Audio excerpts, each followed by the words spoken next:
aming perwisyo. Pasensya na kayo, kami namamasko.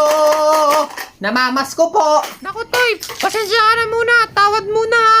Ate, tawad? Oo, Toy, balik ka na lang sa Pasko. Ate, tinapos ko buong kanta, tapos tawad lang. Naku, Toy, hindi kasi kami nagbibigay sa nangangaroling. Hindi sana sinabi mo kaagad. Oh, ba't parang kasalanan ko pa?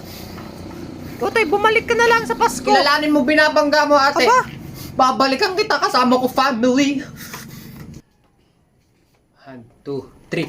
And a Happy New Year! Oh, tapos na? Yun na yun? Opo, yun na po yun.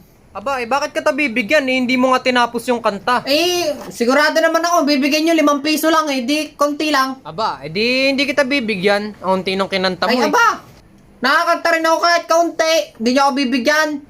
Popost kita sa Facebook. Abay, sira ulo tong batang to, ah. O, eto na, oh. Umalis ka na. Bibigay ka din naman pala. Thank you sa may bahay ng aming bati. Tawad, Tutoy. Ate, Diyos lang nagpapatawad. Merry Christmas. May tuloy pa sa pagkanta ng batang to, eh. Sabing tawad, wala naman ako may bibigay sa'yo. Ang laki-laki ng tindahan mo. Wala kang may bibigay sa akin. Wala, Utoy. Matanda ka na, bulbuling ka na, nangangaroling ka pa. Bulbul na ba ang basihan ngayon sa pagbibigay ng aginaldaw? Hindi naman sa gayon, Utoy. Hindi naman pala eh.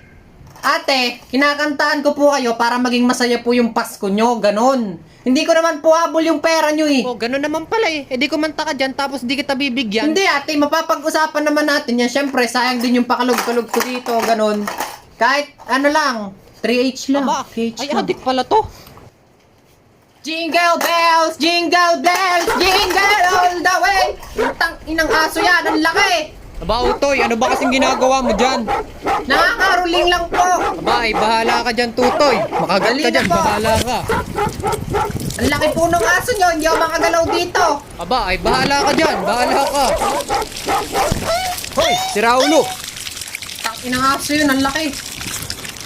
Ay, ito yung hindi nagbigay ng papasko sa akin kanina eh. Putang ina mo!